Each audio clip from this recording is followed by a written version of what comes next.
Ó, tu precisa sair comigo pra trabalhar. Assim. E eu sabia que naquele dia a gente não tinha nada em casa.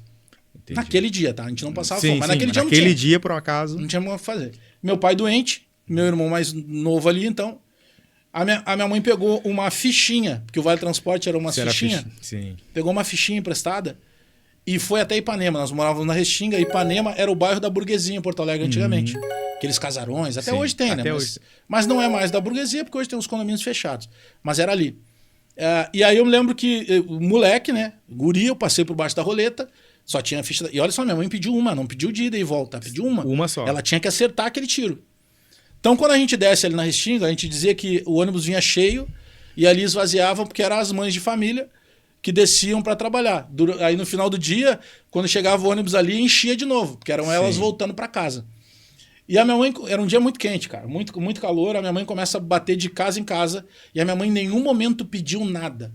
A minha mãe perguntava se ali queriam alguém para trabalhar. Contigo Olha junto. a diferença, comigo pela mão. Ela não pediu. Ah, tem alguma coisa sobrando? Nenhum momento. E vários lugares que ela chegou, tinham seguranças nas casas que eu, não tem nada para dar aqui. E destratava a minha mãe. E é compreensível, porque o cara tava ali para dar aquela ordem.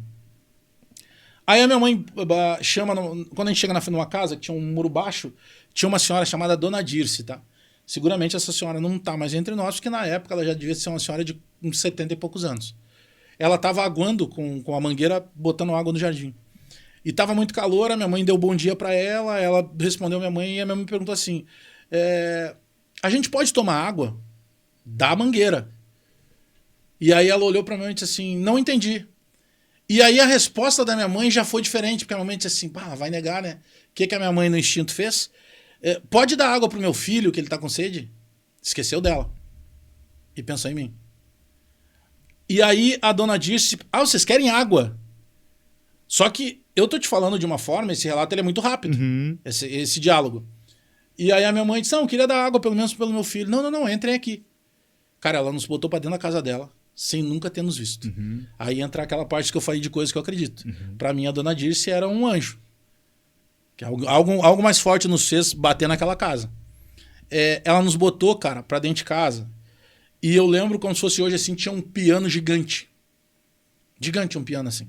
Ok. Pra te ver a dimensão, né? Não é qualquer pessoa que tem um piano gigante em casa. Aí ela pergunta pra minha mãe, o que tá acontecendo? Aí ela pergunta se a gente quer água, refrigerante ou suco. E a minha mãe disse, não, só água. Nos deu a água e tal. E ela disse assim, o que tá acontecendo? E a minha mãe falou, olha, eu tenho esse filho, tem mais um filho, meu marido tá doente, não sei o quê, contou aquela história. Ela disse assim, tá, mas tá vindo aonde? Não, tô vindo de casa, eu moro na Restinga. Como é que tu veio? Não, pedi uma passagem emprestada pra minha vizinha. Mas, tá, pera aí um pouquinho. Cara, ela vai dentro lá da despensa, ela volta com umas 4 ou 5 sacolas, ela e uma outra senhora que trabalhava com ela, fruta, tudo que tu imagina. Ela pega, tira do bolso, eu não sei se hoje seria 20 ou 50 reais, mas ela tira uma nota de dinheiro, dá pra minha mãe e diz assim, ó, agora tu volta, paga a passagem que tu pegou a tua vizinha, amanhã 9 da manhã tu começa a trabalhar comigo. Foi esse diálogo. A minha mãe só contou e não pediu nada pra ela.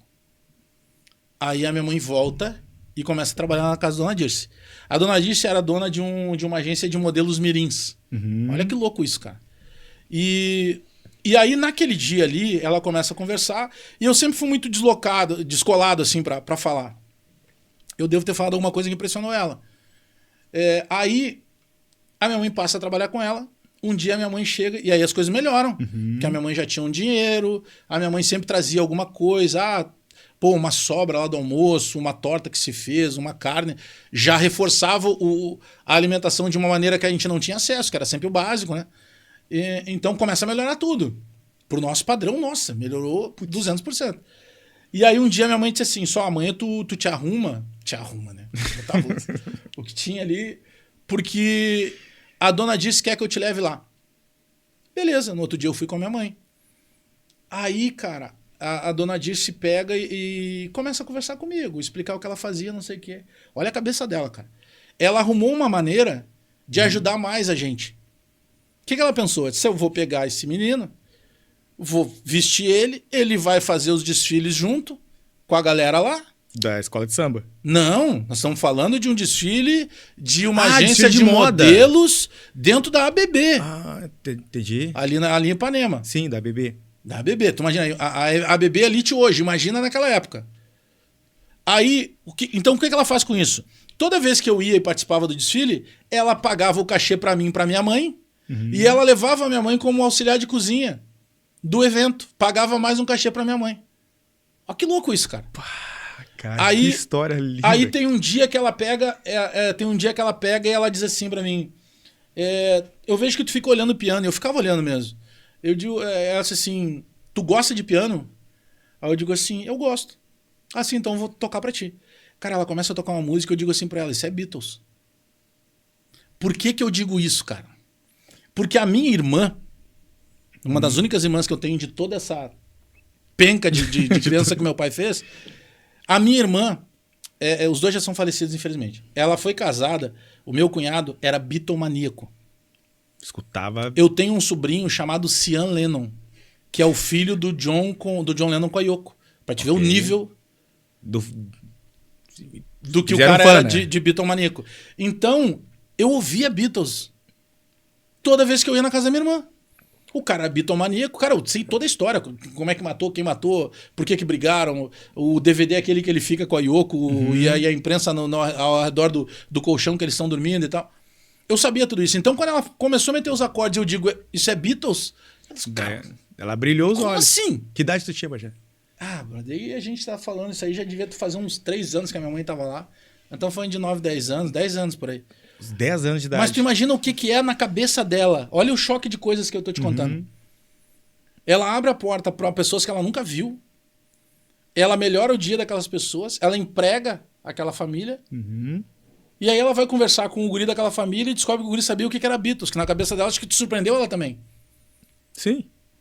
Então, isso me deu pra vida aquela coisa assim, cara, trata todo mundo do mesmo jeito.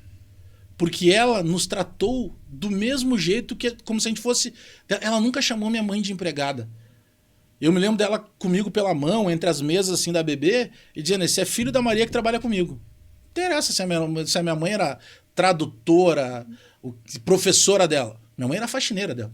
E que lá ela não levava como faxineira, ela levava como auxiliar de cozinha para poder dar um troco a mais, cara. Então, essa pessoa, Dona Dirce, ela fez a diferença na nossa vida, ela impactou outras tantas vidas, porque em cima disso ela me fez também uma pessoa melhor.